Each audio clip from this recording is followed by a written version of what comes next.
Hello guys, welcome to my YouTube channel. और आज हम अपने इस वीडियो में ब्लड गैस एनालाइज़र के बारे में पढ़ेंगे। ऐसा है ब्लड गैस एनालाइज़र, जिसको आप सभी ने बायोकेमिस्ट्री लैब में देखा होगा। और हम सब ये भी जानते हैं कि ब्लड गैस एनालाइज़र जो होता है वो एबीजी करने के लिए यूज़ होता है। एबीजी क्या होता है? आर्ट्रियल ब्लड गैस एनालिसिस, उसके लिए ब्लड गैस एनालाइज़र यूज़ होता है। अच्छा, ये वीडियो सिर्फ एबीजी के लिए ही क्यों बनाया मैंने? ऐसा इसलिए क्योंकि एबीजी जो है वो एक ऐसी मशीन है बायोकेमिस्ट्री लैब की जो कि कई सारे पैरामीटर्स को रीड करती है with different principles. Yes, this is the important of ABG. दूसरी जो मशीन्स हैं वो भी कई सारे पैरामीटर्स को रीड करती हैं, but they having only the same principle. ठीक है, लेकिन एबीजी जो है वो कई सारे पैरामीटर्स हैं और उसके अलग अलग प्रिंसिपल हैं, इसलिए एबीजी जो है एक इम्पॉर्टेंट मशीन है बायोकेमिस्ट्री लैब की। अपने इस वीडियो में हम पढ़ेंगे कि कैसे सैम्पल्स लगाने चाहिए एबीजी में, क्या क्या प्रिकॉशंस लेने चाहिए हमें, कैसे सैम्पल कलेक्शन करना चाहिए और एबीजी कब करनी पड़ती है। That is most important. And सबसे इम्पॉर्टेंट ये कि जो भी एबीजी की रिपोर्ट हम देखते हैं उसमें हमें ये नहीं पता होता, उसमें कई सारे एब्रीवेटेड वर्ड्स लिखे होते हैं, उन्हें उनके फुल फॉर्म हमें नहीं पता होते हैं। ठीक है, तो इस वीडियो में मैं आपको वो सारी चीज़ें बताऊंगी कि कैसे आप एबीजी की रिपोर्ट को रीड कर सकते हैं। देखिए, हम कभी भी किसी भी मशीन पे काम करते हैं तो सिर्फ सैंपल लगाना और रिपोर्ट छापना ही टेक्नीशियन का काम नहीं होता है। A well trained technician is that who have well knowledge of these machine. ठीक है, जिस मशीन पे वो काम कर रहा है वो उस मशीन की प्रॉपर नॉलेज होनी चाहिए कि उस मशीन का प्रिंसिपल क्या है। ठीक है, उस मशीन से निकलने वाली रिपोर्ट को कैसे रीड करते हैं, ये सब एक टेक्नीशियन को आना चाहिए। तो वीडियो शुरू करने से पहले मैं आपसे यही कहूँगी कि इस वीडियो को लास्ट तक देखें, आपको ज़रूर कुछ इंपॉर्टेंट नॉलेज मिलेगी इससे। वीडियो पसंद आए तो लाइक करें, मेरे चैनल को सब्सक्राइब करें and please don't forget to press the bell icon so that you will be notified first of my video. So let's start. The blood gas analyzer is designed to quantitatively determine 125 microliter of blood sample of pH, PO2, PCO2 and HB by means of electrode and potentiometer.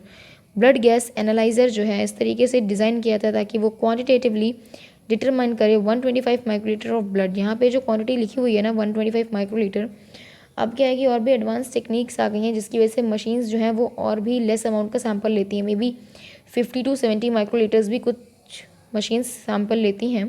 तो ये इस value के पीछे आप मत पड़ना। On an average मैंने ये बताया कि 125 माइक्रोलीटर ऑफ ब्लड जो है वो यूज़ करती हैं, जिससे कि pH, PO2, PCO2 and HB जो है वो डिटरमाइन होते हैं by means of electrode and potentiometer.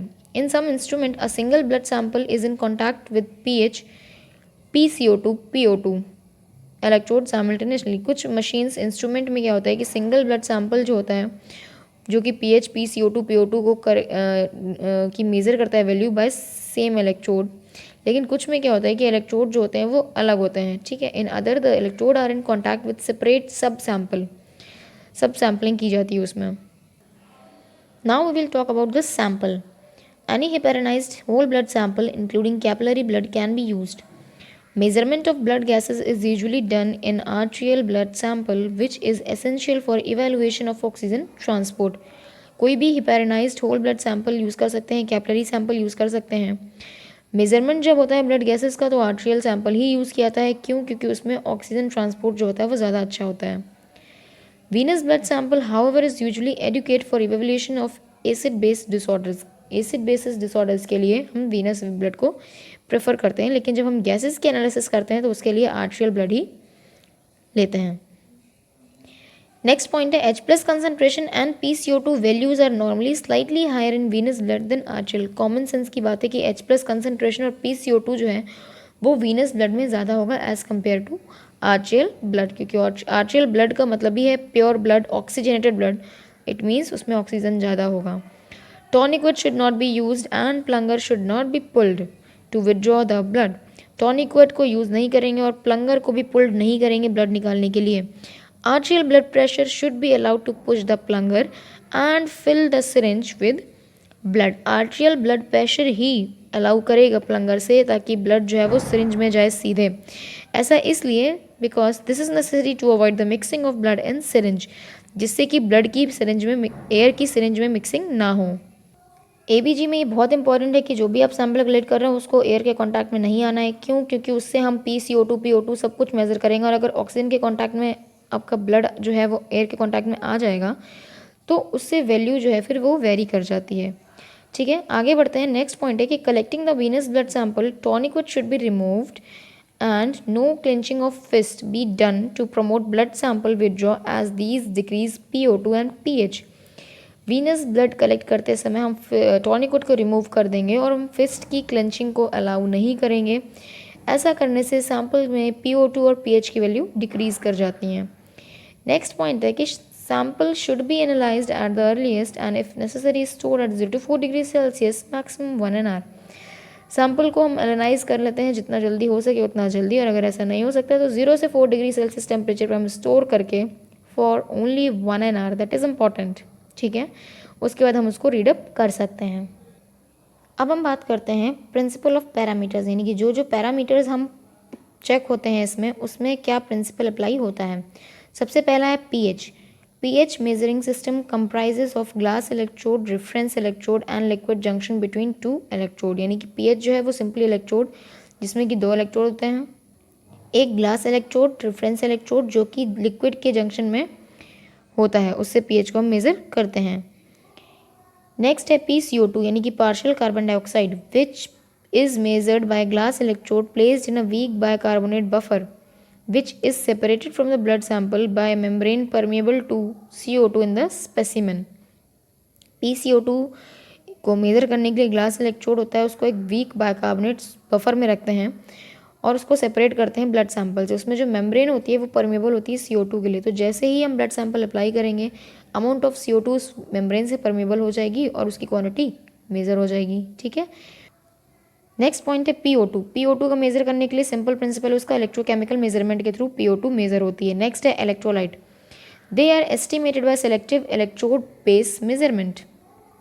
ठीक है, अच्छा, जो बायोकेमिस्ट्री लैब में एक इलेक्ट्रोलाइट मशीन होती है जिससे कि इलेक्ट्रोलाइट एनालाइजर जिसे हम कहते हैं, जिसमें कि potassium, sodium and calcium read होता है, वो भी सेम प्रिंसिपल पे ही बेस्ड होता है। उसका प्रिंसिपल होता है सेलेक्टिव आयन इलेक्ट्रोड मैथड, और वही प्रिंसिपल से यहाँ पे भी इलेक्ट्रोलाइट की रीडिंग होती है। ठीक है, नेक्स्ट है air pressure, it is measured continuously by an integrated air pressure sensor, their value totally dependent on air pressure. यानी कि ये एक इंटीग्रेटेड एयर प्रेशर सेंसर लगा होता है इसमें, और जैसे ही सैंपल इसमें इसके कांटेक्ट में आता है तुरंत वो उस प्रेशर को एज्यूम करके उसकी रीडिंग दे देता है। ठीक है, अब हम बात करते हैं कुछ और पैरामीटर्स की जो कि ABG में मेंशन होते हैं। उससे पहले कि मैं आपको एक रिपोर्ट दिखा दूं ABG की जिसमें कि आप सारे पैरामीटर्स को देख लीजिए एंड देन हम उसके फुल फॉर्म्स को डिस्कस करेंगे।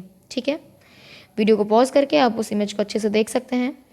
आगे बढ़ते हैं। इसमें पहला पैरामीटर है हीमोग्लोबिन, एक्चुअल बाइकार्बोनेट HCO3 जिसका केमिकल फॉर्मूला है standard bicarbonate, BE base axis, total carbon dioxide TCO2, oxygen saturation of haemoglobin O2 SAT, total oxygen concentration O2 CT, and the last is alveolar arterial oxygen pressure difference यानी कि AADO2। ठीक है, and the last is हिमाटोक्रिट जिसको हम PCV बोलते हैं। तो ये जो पहले पैरामीटर्स बताए वो और ये इतने सारे पैरामीटर्स हम ABG से रीड करते हैं। Now we will talk about the what precautions are needed.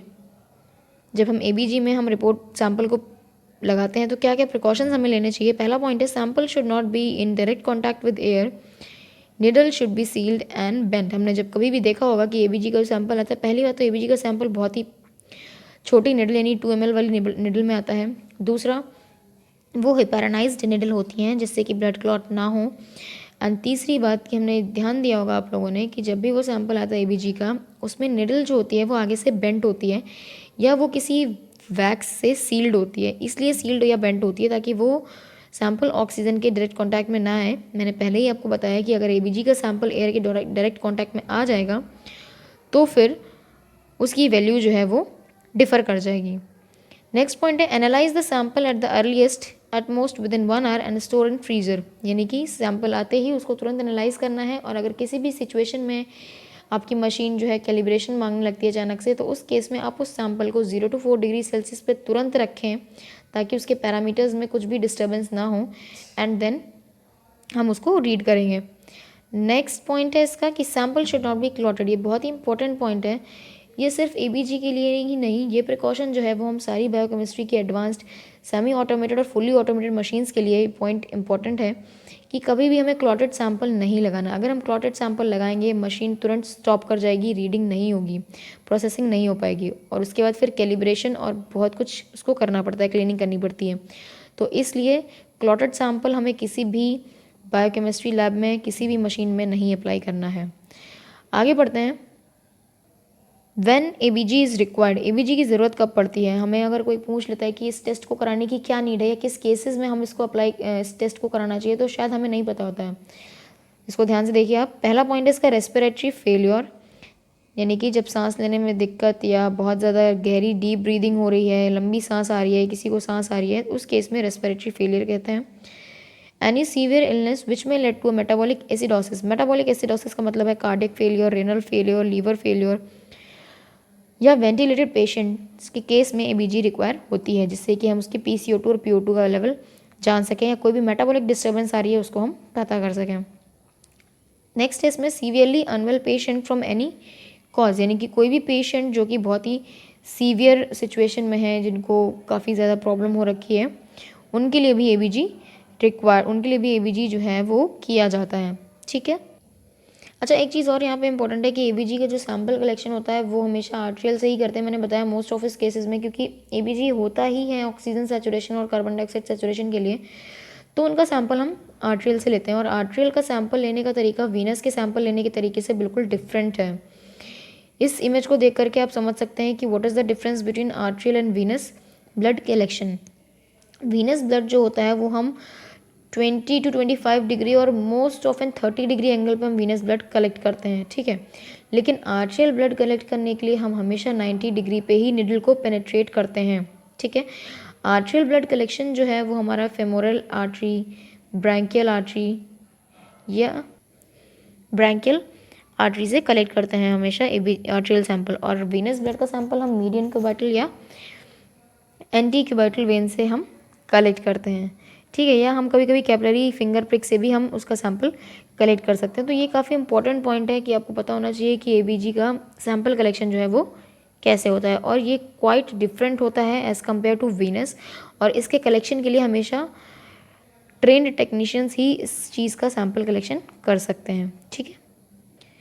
अब हम बात करते हैं कि रिपोर्ट रीडिंग की, यानी कि एबीजी की रिपोर्ट को आप कैसे रीड करेंगे। देखिए, इस जो आपके सामने इमेज दिख रही है इसके थ्रू आप एग्जैक्ट नहीं बता सकते कि किसी पेशेंट को क्या प्रॉब्लम है, लेकिन ऑन एन एवरेज लम सम आप बता सकते हैं कि इस पेशेंट को क्या प्रॉब्लम है। ठीक है।